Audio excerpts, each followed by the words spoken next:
कहत कबीर सुनो भाई साधो, कहत कबीर सुनो भाई साधो, अरे कहत कबीर सुनो भाई साधो, कहत कबीर सुनो भाई साधो।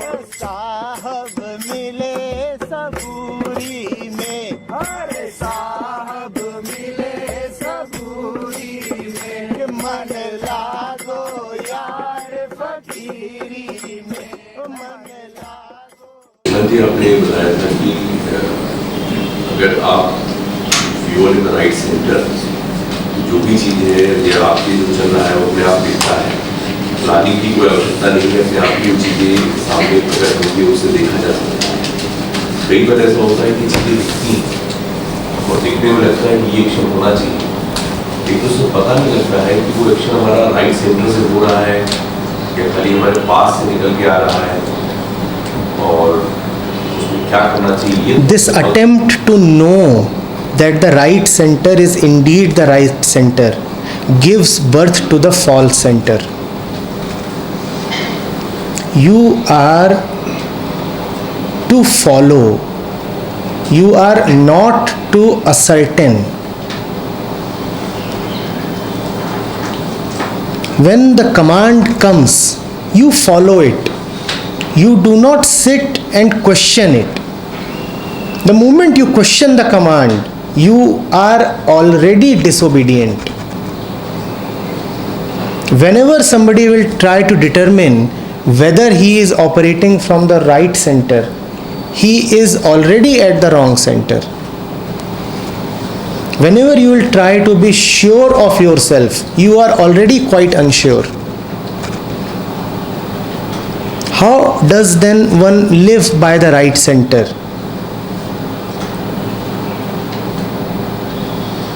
As the winds live, as the leaf dances in the wind, it doesn't think twice. Comes the wind, comes the dance. It doesn't try to be sure whether dancing is appropriate. Moment you try to be certain, you will only come up with all kinds of mischief. 1,000 arguments will arise. They will convince you that no, something else is right, and the opportunity for right action would have been lost.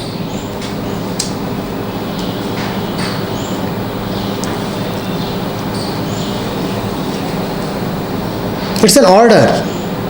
Obey it instantaneously. As the scriptures say, let there be light. Now when it is said let there be light, light doesn't come after 2 hours. Let there be light and there is light. You don't pause to think. You don't pause to be sure. You don't say, okay, I'll sit over the matter, I'll chew, and then if I find things all right, then I'll oblige. You simply let yourself be drawn in.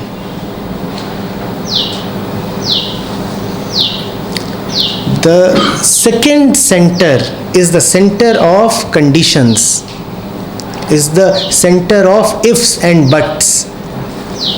The right center is the center of unconditional obedience. Done. Done. No gap between your command and my action. And when this gap keeps shrinking, ultimately you find that the commander is the actor. By being a total slave, you do not even realize that you have become a total master. The commander says do, the slave says done. The commander again says do, the slave says done, and ultimately the do and the done become one. So the commander and the slave are one now.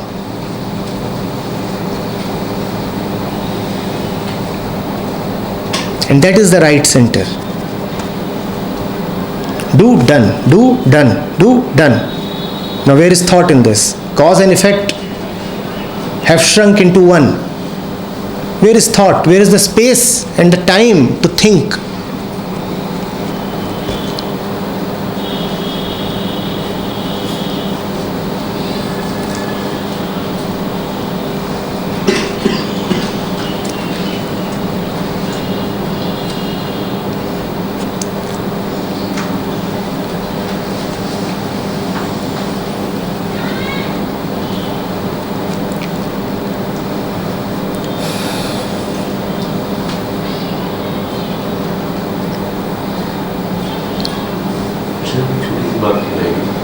इसमें मतलब ऐसा तो नहीं हो सकता कि हमारे अंदर का इम्पल्स है वो निकल आ रहा है, इम्पल्सिव होके हमारी कंडीशनिंग से तो एक्शन दूर रखा है, तो वो चीज़ कैसे चेक करेंगे?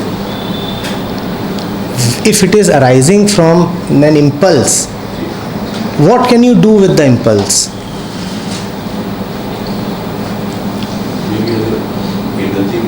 Huh? Maybe indulge into it. What is the other thing that you can do? Because you really believe that there is something else that is possible. What else can you do?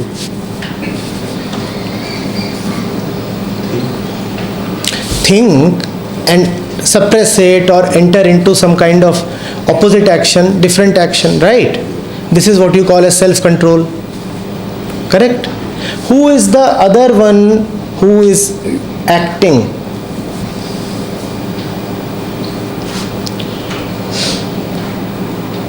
Is the other one not just another apparently different impulse? One influence is there on your mind, you call it an impulse. Another influence is there on your mind, you call it the wise decider, the adjudicator. Don't you see that this other one is another impulse?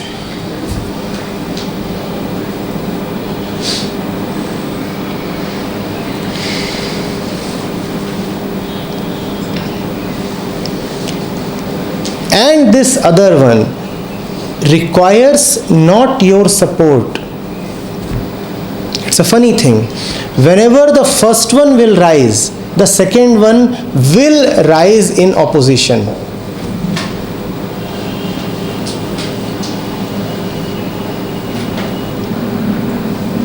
You feel that you are the one who is promoting the second one. No, you are not promoting the second one. You are only identified sometimes with the first one and sometimes with the second one. You feel a desire to eat pizza. You call it an impulse, right? At this moment, who is the desirous one? You. Now the desire is there. You are identified with that desire. Along with the desire to eat pizza, simultaneously also arises something else, the end of the desire, the opposite of the desire, which is there even when the desire comes in the first place, but you are identified only with the desire, not with the other part. Now, having ordered the pizza, you start feeling that did I do the right thing?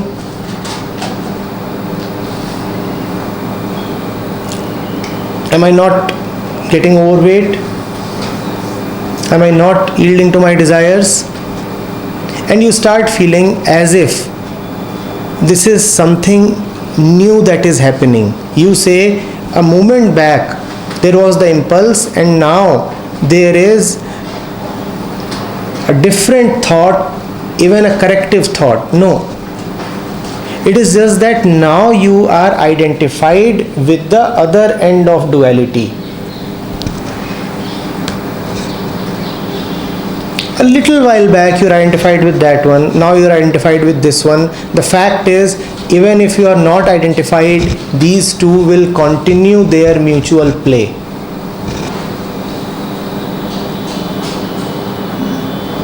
Try that. Even if you are not identified, these two will continue their mutual play.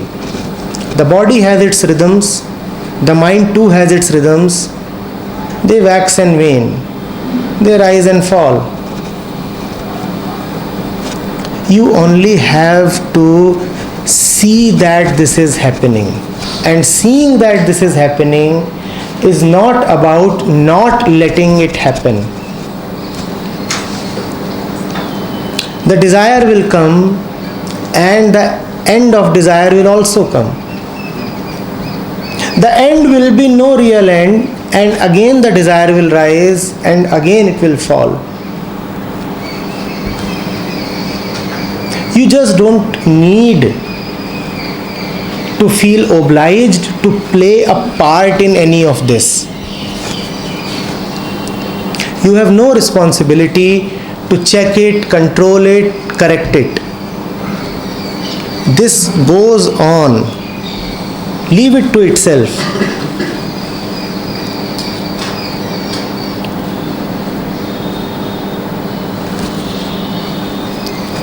When you have left it to itself, then you are free to realize what it is. This freedom and this realization is your nature. This is what you are. Till the time you feel a responsibility to interfere with what is going on, you will never understand what is going on.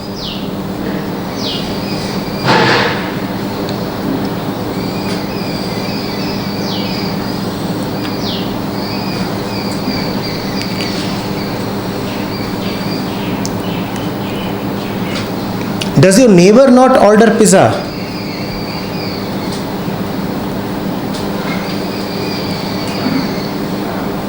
And after the pizza, have you not at least sometimes seen him regret?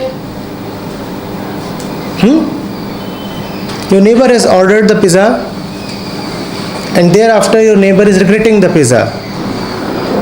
When he is ordering the pizza, do you go to support him? When he is regretting, do you go to console him? Then why do you feel responsible to do that in your own case?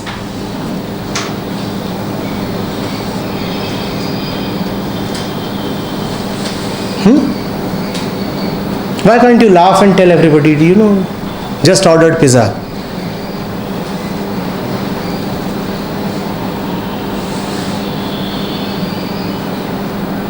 Maybe that changes something, maybe that does not change anything. If that changes something, you could then say, oh, cancel the order. If that does not change anything, you say, oh, ordered the pizza, ate the pizza, enjoyed it. Or if you feel a tinge of remorse, then you say, oh, I don't know why I ordered it. Well, it's going on. It's happening.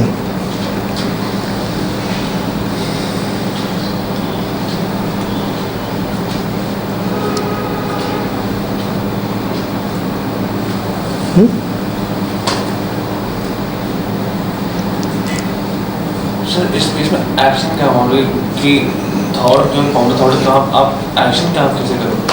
The action happens on its own. The action is happening all the time. मतलब pizza order किया कि नहीं किया? The actor is ordering the pizza. Let him order. Cancel करने के बाद में He may cancel, he may enjoy, he may have pleasure, he may regret.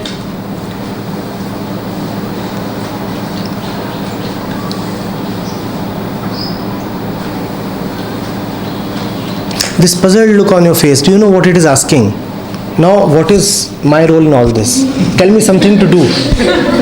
Yes, of course, all that is happening, but I am so unemployed. Give me some occupation.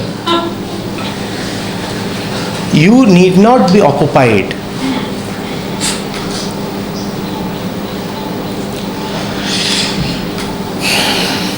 Did your desire take your permission to come? It has come on its own. So let it play out on its own. You know, we are that overly hospitable host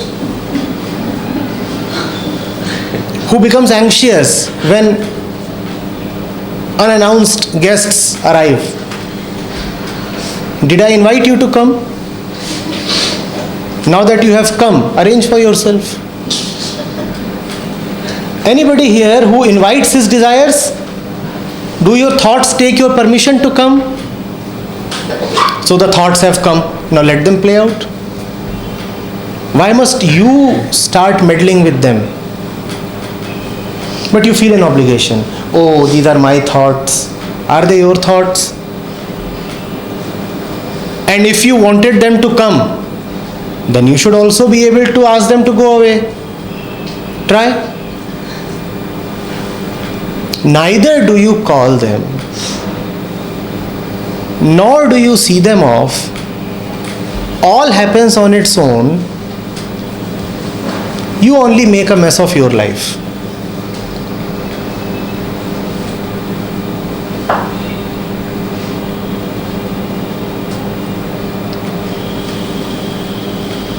Thought came, thought departed.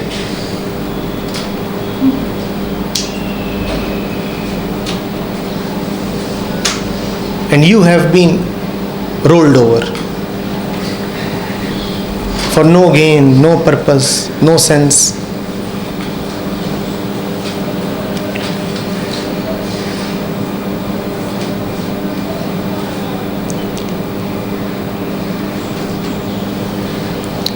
We have no obligation towards thoughts.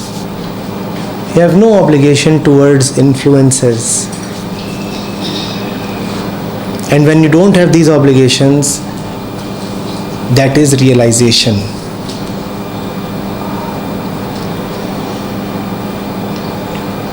You don't have to be involved in all of this.